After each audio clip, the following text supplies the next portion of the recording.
Stock of the week में एक बार फिर से आप लोगों का स्वागत है। लेकिन आज की वीडियो कुछ खास होने वाली है, क्योंकि आज हम स्टॉक ऑफ द वीक नहीं देखेंगे। Stock for the week, for the month, for year, for quarter, for सब कुछ, मतलब लंबे समय के लिए आज का जो स्टॉक है, 2 साल कहें, 5 साल कहें, 10 साल, 20 साल, या अगर आप इसे लाइफ टाइम भी कहोगे ना तो भी स्टॉक में कोई बुराई नहीं है। जी हाँ दोस्तों, आज की वीडियो में आज हम ऐसा स्टॉक देखने वाले हैं। वैसे तो आप लोगों को थंबनेल देखकर पता ही चल गया होगा। तो आज की वीडियो में हम CDSL के बारे में सारा कुछ रिव्यू करने वाले हैं। क्या इसके फंडामेंट्स है, क्या इसके टेक्निकल्स है, और किस वजह से मैं इसे कह रहा हूं कि ये जो स्टॉक है आप इसे लंबे समय के लिए रख सकते हैं। तो चलेंगे दोस्तों आज की वीडियो पर। बट उससे पहले अगर आप इस चैनल पर पहली बार आए हैं तो मोस्ट वेलकम। मेरा नाम है तुषार बुद्धिराजा और स्वागत करता हूं आप सबका आपके अपने चैनल फिनटेक गुरुकुल पर। कुछ शेयर्स होते हैं जिसमें हम ट्रेडिंग के लिए नहीं, अगर हम उसे इन्वेस्टमेंट पर्पज से देखें ना तो उसमें हमारे को काफी जबरदस्त, काफी ज्यादा रिटर्न देखने को मिल सकता है। ऐसे ही कुछ शेयर्स में से है ये CDSL का शेयर। इस शेयर के बारे में भी हम सब कुछ जानते हैं। तो चलेंगे दोस्तों अपनी स्क्रीन पर। लेकिन अगर आप ट्रेडिंग करते हैं और उसमें भी इंट्राडे ट्रेडिंग, तो अगर आप इसके बेनिफिट्स को जानना चाहते हैं कि क्या बेनिफिट्स होते हैं अगर आप इंट्राडे ट्रेडिंग करने की सोच रहे हैं या फिर कर रहे हैं, तो एक बार आपको इस चीज के बेनिफिट्स जरूर पता होने चाहिए। तो अगर आप इस इंट्राडे ट्रेडिंग के बेनिफिट्स को जानना चाहते हैं तो आप इस वीडियो को जरूर देखिए। इस वीडियो में आपको सारा कुछ मिल जाएगा कि कौन कौन से बेनिफिट्स होते हैं जिसकी वजह से हमारे को इंट्राडे ट्रेडिंग करनी चाहिए। और उसके बाद 1-2 दिनों के अंदर मैं आपके सामने इंट्राडे ट्रेडिंग के जो डीमेरिट्स हैं जिसकी वजह से हमें इंट्राडे ट्रेडिंग नहीं करनी चाहिए, ये सब चीजें भी मैं आप लोगों के आगे डिस्कस करने वाला हूं। फिर उन दोनों वीडियोस के बाद आप जो है फाइनल करिए कि आपको इंट्राडे ट्रेडिंग करनी चाहिए या नहीं करनी चाहिए। बट उससे पहले आपको कम से कम इन चीजों के बेनिफिट्स और डीमेरिट्स दोनों चीजें पता होनी चाहिए। तो चलिए दोस्तों, अब बिना किसी देरी के सीधा चलते हैं अपनी स्क्रीन पर और देखते हैं क्या फंडामेंट्स है और किस वजह से ये CDSL का स्टॉक जो है मैं इसे लंबे समय के लिए होल्ड करना चाहता हूं। तो चलिए दोस्तों, अब हम आ गए अपनी स्क्रीन पर और सबसे पहले हम central depository services India limited यानी कि CDSL के जो है फंडामेंट्स को देखते हैं। उसके बाद हम चलेंगे इस कंपनी के टेक्निकल्स पर। तो जैसा कि आप देख सकते हैं इस कंपनी के फंडामेंट्स को, सबसे पहले तो मैं आपको ये चीज़ बता दूं कि आप इसे, जैसा कि मैंने आपको वीडियो की स्टार्टिंग में बताया कि आप इसे लंबे समय के लिए, लॉन्ग टाइम, या कहें आप इसे लाइफ टाइम के लिए भी अपने पोर्टफोलियो में रख सकते हैं। अगर आप इसे लाइफ टाइम के लिए भी रखते हैं ना तो भी आपको इसमें कोई दिक्कत नहीं आने वाली। सबसे पहले हम इस कंपनी की मार्केट कैपिटल को देखते हैं। 10,999 करोड़ यानी कि ऑलमोस्ट 11,000 करोड़ के आसपास की इसकी मार्केट कैपिटल है। एंटरप्राइज वैल्यू को देखें तो 10,800 करोड़ के आसपास इसकी एंटरप्राइज वैल्यू, और डेट देखें तो 0, और कैश जो है इसके पास 208 करोड़ का पड़ा है। और वैसे भी अभी CDSL ने एक रिकॉर्ड बनाया है 4 करोड़ डीमेट अकाउंट्स का, और वो भी इतनी जल्दी। इस समय सबसे ज़्यादा डीमेट अकाउंट जो है इंडिया में CDSL होल्ड करता है। जैसा कि हमें पता है कि इंडिया में 2 डिपॉजिटरीज हैं जिनके पास जो है डीमेट अकाउंट खोले जाते हैं, एक है CDSL और दूसरा है NSDL। सितंबर 2015 में CDSL के पास पहले 1 करोड़ डीमेट अकाउंट जो थे वो ओपन हुए थे। उसके बाद 2 करोड़ होने में उसमें 5 साल लग गए। जनवरी 2020 में ये आंकड़ा 1 करोड़ से 2 करोड़ पहुंच गया। उसके बाद इस कंपनी में डीमेट अकाउंट खुलने की रफ्तार जो है काफ़ी तेज़ी से बढ़ी है। जनवरी 2021 में CDSL के पास 3 करोड़ हो गए थे, यानी कि 1 करोड़ का इजाफा सिर्फ 1 साल के अंदर। और अगले 6 महीने में यानी कि जुलाई 2021 तक आते आते इस कंपनी के पास अब जो है 4 करोड़ डीमेट अकाउंट्स हो गए हैं। कि पिछले 1.5 से 2 सालों के अंदर अंदर डीमेट अकाउंट का आंकड़ा जो है वो 4 गुना बढ़ गया है। यानी कि पिछले 1.5 से 2 सालों के अंदर ये आंकड़ा जो है 4 गुना हो गया है। तो चलिए अब हम आगे की डिटेल्स देखते हैं। इंडस्ट्री की PE है 26 की, इंडस्ट्री की PE है 26 की, लेकिन स्टॉक की वैल्यूएशन जो है, स्टॉक जो है 55 की PE के अराउंड ट्रेड कर रहा है। ROCE देखें तो रिटर्न ऑन कैपिटल एम्प्लॉयड जो है इसकी 32.4% है, जबकि रिटर्न ऑन इक्विटी जो है वो 25% है।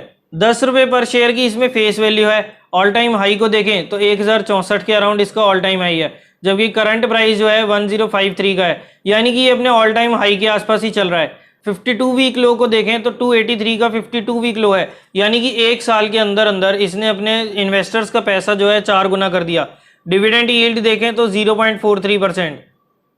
प्रॉफिट ग्रोथ देखें तो 88.9%, यानी कि ऑलमोस्ट 89% की इसमें प्रॉफिट ग्रोथ है। जैसे जैसे अवेयरनेस जो है स्टॉक मार्केट के रिगार्डिंग लोगों में ज़्यादा बढ़ेगी, वैसे वैसे डीमेट अकाउंट ज़्यादा खुलेंगे, और वैसे ही जैसे जैसे डीमेट अकाउंट ज़्यादा खुलेंगे उतना ज़्यादा प्रॉफिट जो है यहाँ CDSL को होने वाला है।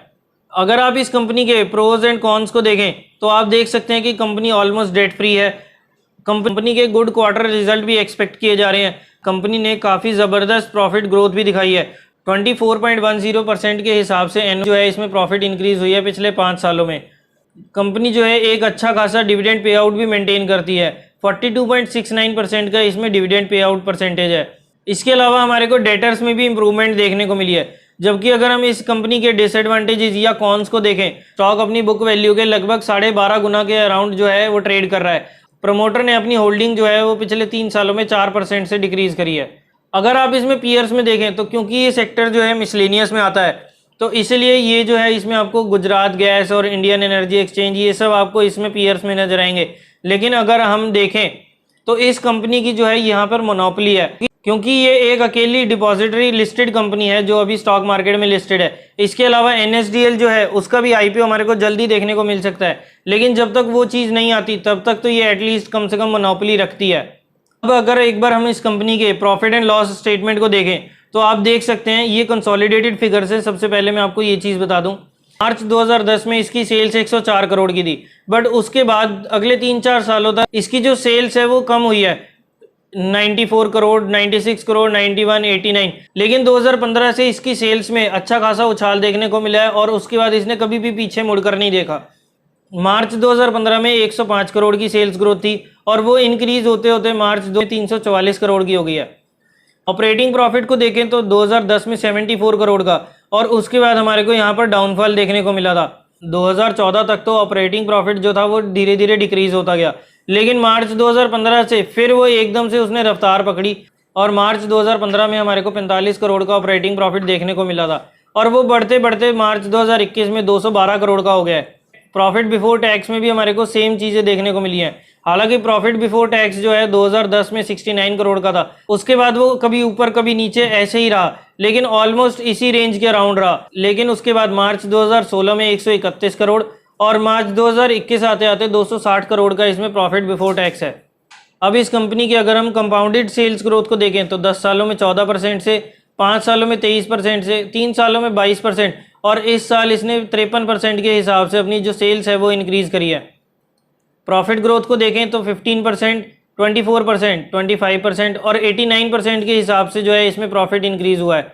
जबकि स्टॉक की CAGR यानी कि कंपाउंडेड एनुअल ग्रोथ रेट को देखें तो 3 सालों में इसने 57% के हिसाब से रिटर्न दिया है, जबकि एक साल के अंदर इसने लास्ट 1 ईयर में इसने 262% का रिटर्न दिया है।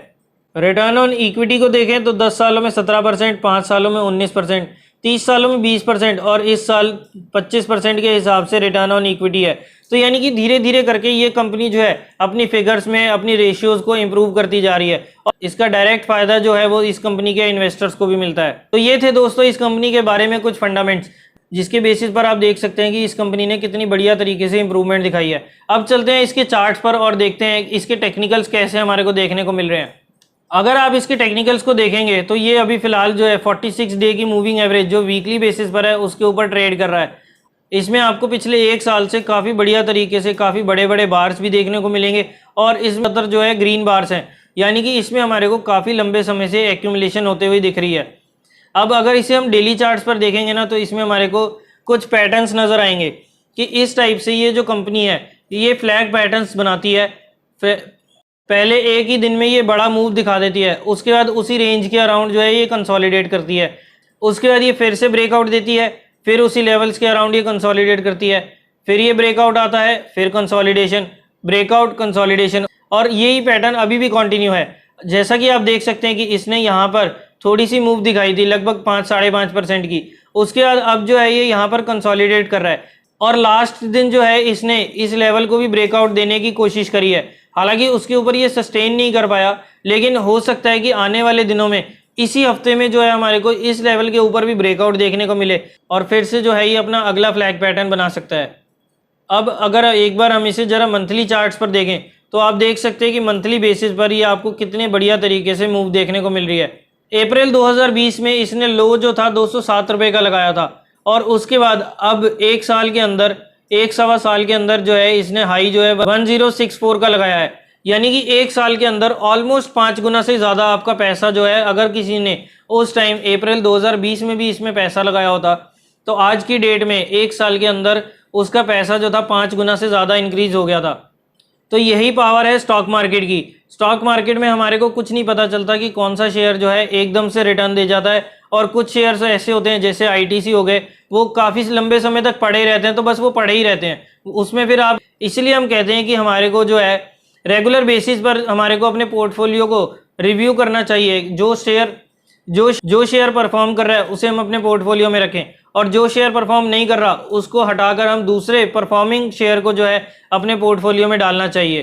तो इसका चार्ट पैटर्न तो काफ़ी ज़बरदस्त नज़र आ रहा है। और वैसे भी ये कंपनी फंडामेंटली और टेक्निकली दोनों टाइप से ये कंपनी ऐसी है कि आप इसे जो है लंबे समय के लिए 2 साल, 3 साल, 5 साल, 10 साल, 20 सालों के लिए भी आप इसे अगर होल्ड करेंगे ना, तो भी ये आपको बढ़िया ज़बरदस्त रिटर्न देकर जाएगी।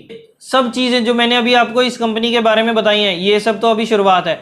अगर आप इसे लंबे समय के लिए होल्ड करेंगे ना, लंबे समय भी छोड़िए, अगर आप इसे 1, 2 साल, 3 साल और दे देंगे ना, तो आप इसके रिटर्न्स को, आप इसकी वैल्यूएशंस को और बढ़िया तरीके से जान पाएंगे कि कितने बढ़िया तरीके से जो है ये आपको रिटर्न देती है, और कितनी बढ़िया।